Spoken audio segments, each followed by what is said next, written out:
Hello friends, आज कुछ उपायों संबंधी कुछ कंट्रोवर्सी पे कुछ बात करते हैं।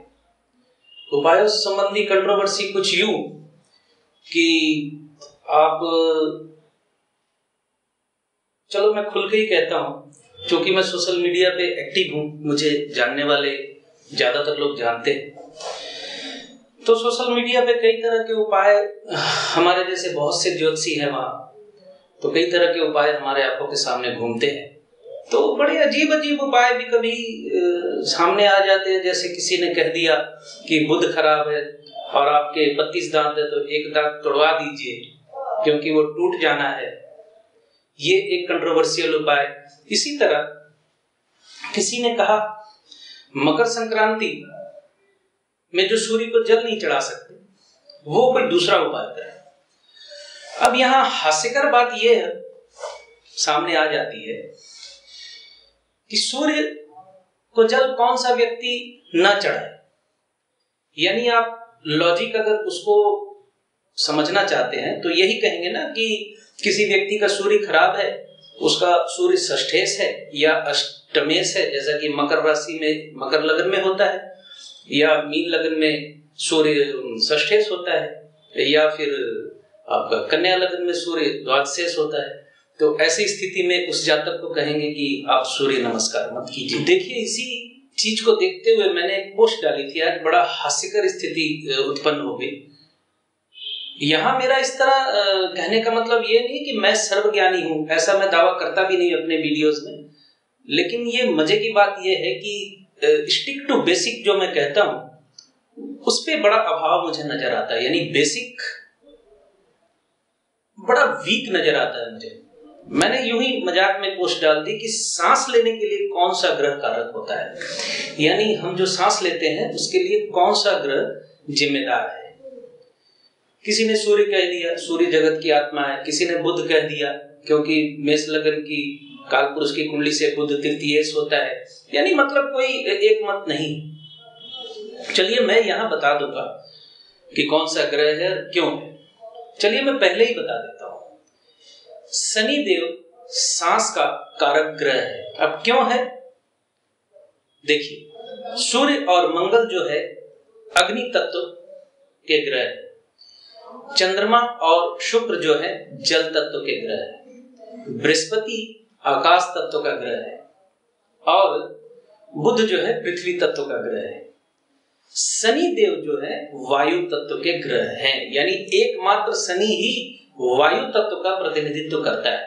और वायु यानी हवा, और ये जो सांस है ये हवा ही है, और जो ऑक्सीजन है उसके लिए भी शनि ही जिम्मेदार है। यानी शनि ऑक्सीजन को रिप्रेजेंट करता है। अब जरा दूसरे परिप्रेक्ष्य में इस चीज को हम समझें अगर, तो देखिए, मैं अक्सर कहता हूं कि दूध का दूध और पानी का पानी होना चाहिए कुछ बातों में। जैसे कुछ बातें यूनिवर्सल ट्रूथ है और कुछ व्यक्तिगत कुंडली के अनुसार उनकी व्याख्या या कारक या पिता का लॉर्ड या माता का लॉर्ड जो बदलता है, तो वो एक अलग चीज है। सूर्य जगत की आत्मा है। सूर्य पितृ कारक ग्रह है, यानी पिता का कारक ग्रह है। जब किसी से पूछा जाए कि पिता का कारक ग्रह कौन सा है, तो सूर्य के अलावा किसी और ग्रह की बात वहां नहीं आ सकती। ये बेसिक्स। आत्मा का कारक कौन सा ग्रह है, तो सूर्य के अलावा वहां दूसरा जवाब नहीं आ सकता। व्यक्तिगत कुंडली में फिर वो कौन क्या कहां बदलता है वो अलग चीज है। लेकिन हम क्या करते हैं, अक्सर कई लोग क्या करते हैं, गड्ढमड कर देते हैं उसको। जैसे अगर किसी व्यक्ति से पूछा जाए कि आपके माता पिता का नाम क्या है, तो वो निश्चित तौर पे अपनी माता का नाम और पिता का नाम बताएगा। वो कंफ्यूज नहीं होगा कि नहीं मेरी माता तो, या मेरे पिता, या नहीं मेरी मौसी ने मुझे पाला इसलिए वो भी मेरी माता के समान ही हो गई तो मैं उसी को माता बोलूं, या मेरे ताऊ जी ने मुझे पाला, या मेरे चाचा जी ने मुझे पाला, या मुझे मामा जी ने मुझे पाला तो वो मेरे पिता समान है। वो एक अलग मसला है, वो एक अलग चीज है। लेकिन आप संतान, आपका डीएनए जिससे जुड़ा हुआ है, आप संतान किसकी है, तो वहां आप सिर्फ दो नाम ही बताएंगे और एक डेफिनेट नाम बताएंगे आप कि हाँ ये मेरी माता का नाम है, ये मेरे पिता का नाम है। उसी तरह यूनिवर्सल ट्रूथ होता है और इंडिविजुअल कुंडली में स्थितियां अलग होती हैं। अब जरा उपाय पे जरा बात करते हैं। सूर्य नमस्कार, देखिए सूर्य नमस्कार या सूर्य को जल चढ़ाना ये दुनिया का हर व्यक्ति कर सकता है, क्योंकि सूर्य के बिना जीवन संभव नहीं है। अब जैसे मान लीजिए एग्रीकल्चर के लिए सैटर्न मेन प्लैनेट एग्रीकल्चर का, लेकिन कोई अगर तर्क अगर अभी करेगा कि सूर्य अगर नहीं निकलेगा तो फसल कैसे पकेगी या सूर्य की किरणें, ये देखिए अलग चीज हो गई। ये तो फिर ब्लेंडिंग्स वाली बात आ गई ना कि कोई भी अकेले कुछ नहीं कर पाता। हर चीज का एक 4-5 प्लेटफॉर्म होते हैं किसी चीज को बनने में, लेकिन एक इंडिविजुअल चीज के लिए एक इंडिविजुअल रिप्रेजेंटेशन होता है किसी ग्रह का। उसी तरह अब सूर्य जो है यूनिवर्सल सबके लिए जरूरी है। आप किसी का सूर्य खराब है इसलिए आप उसको ये नहीं कह सकते कि भाई तुम सूर्य की किरणें अपनी देह पे मत पड़ने दो। ऐसा हो सकता है क्या?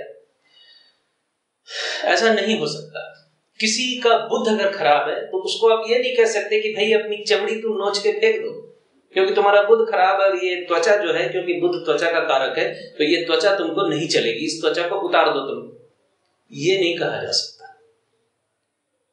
इसी तरह किसी का मंगल खराब है, चंद्र खराब है, चंद्र मंगल जो कि खून को रिप्रेजेंट करते हैं, तो अगर किसी का चंद्र या मंगल खराब है तो उसको क्या कहेंगे? इंजेक्शन से आप अपने शरीर का पूरा खून निकाल लीजिए और उसको फेंक दीजिए।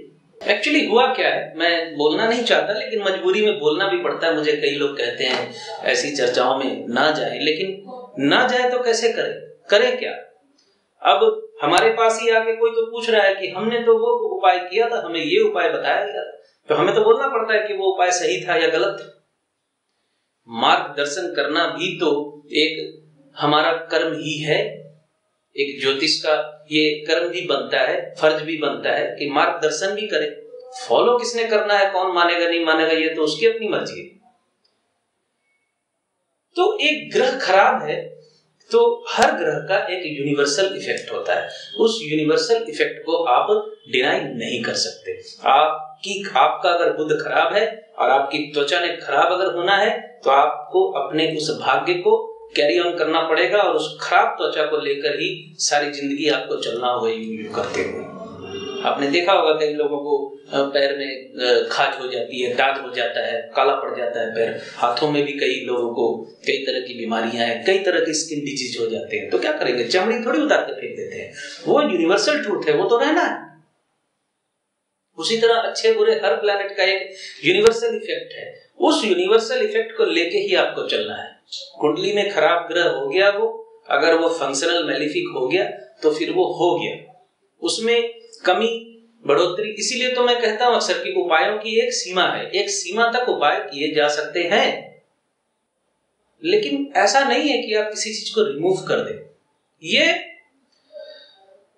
अगर मैं कहूं तो अभी ये सोशल मीडिया की बहुत अच्छाई और बुराई दोनों हो गई है। सोशल मीडिया की वजह से, टीवी की वजह से ज्योतिष बहुत प्रचारित और प्रचलित भी हुआ है, और खास करके सोशल मीडिया का उपयोग करके ऐसे ज्योतिष भी या जो ज्योतिष नहीं है, मैं खुल के ही कहना है, मैं कोई शर्म महसूस नहीं करता, ऐसे भी ज्योतिष है जो ज्योतिष ही नहीं है, सिर्फ कॉपी पेस्ट के सहारे ज्योतिष बने हुए हैं। तो वहां आप कैसे समझेंगे कौन क्या कर रहा है या किस तरह कर रहा है? तो समस्या हम जैसे सीजन्ड एस्ट्रोलॉजर्स को होती है जो इस पेशे से जुड़े हुए हैं, लगातार जुड़े हुए हैं, सालों तक जुड़े हुए हैं, उनको समस्या होती है। हमें समस्या होती है जब हमें कोई कहता है हमारे फलाने वाले गुरुजी ने ना बिना कुंडली देखे ही सारी बातें बता दी थी, या हमारे फलाने गुरुजी ने और फलाने राज्य के गुरुजी ने तो एकदम एक्यूरेट सब कुछ बता दिया था। होगा भाई, बता दिया हो तो फिर आप इधर उधर क्यों भटक रहे हैं? उनसे एक ही बार पूरा पूछ लेना था आपने और लिख के रख लेना था पत्थर की लकीर की तरह, फिर तो आपको कहीं जाने की जरूरत नहीं है। ये बेसिर पैर की बातें हैं, जो बेसिर पैर की बातें होती हैं, जिसकी कोई कीमत नहीं। ज्योतिष की भी अपनी एक सीमा है और हर चीज की अपनी एक सीमा है। अब देखिए ज्योतिष में भी 4-5 तरीके हैं, 4-5 विद्याएं हैं। न्यूमरोलॉजी है, वास्तुशास्त्र है, कृष्णमूर्ति पद्धति एस्ट्रोलॉजी है, वैदिक एस्ट्रोलॉजी है, सो-कॉल्ड नाड़ी भी है। तो ये पद्धतियां हैं और कोई भी पद्धति अपने आप में 100% संपूर्णता का दावा नहीं कर सकती। कोई भी पद्धति 100% संपूर्ण नहीं होती। आप रेलगाड़ी से दिल्ली जा सकते हैं रेल मार्ग से, लेकिन उसी रेलगाड़ी में बैठ के आप उड़ के नहीं जा सकते। आपका प्लेन आपको उड़ा के दिल्ली ले जा सकता है, लेकिन वही प्लेन आपको स्पेस पे नहीं ले जा सकता। सीमाएं हैं, निर्धारित हैं। अब जो रॉकेट आपको स्पेस पे ले जाता है वो आपको बैकुंठ में नहीं ले जा सकता, उसकी भी एक सीमा है।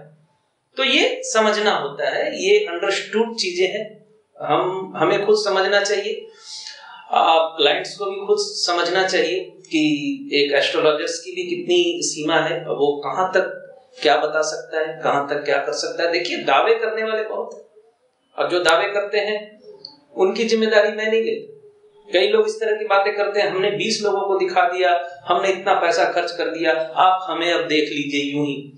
ये बेसिक पैर की बात है, वो किस्मत है आपकी और वो कर्म चक्र है। और सुनिए, एक ऋणानुबंधन भी होता है।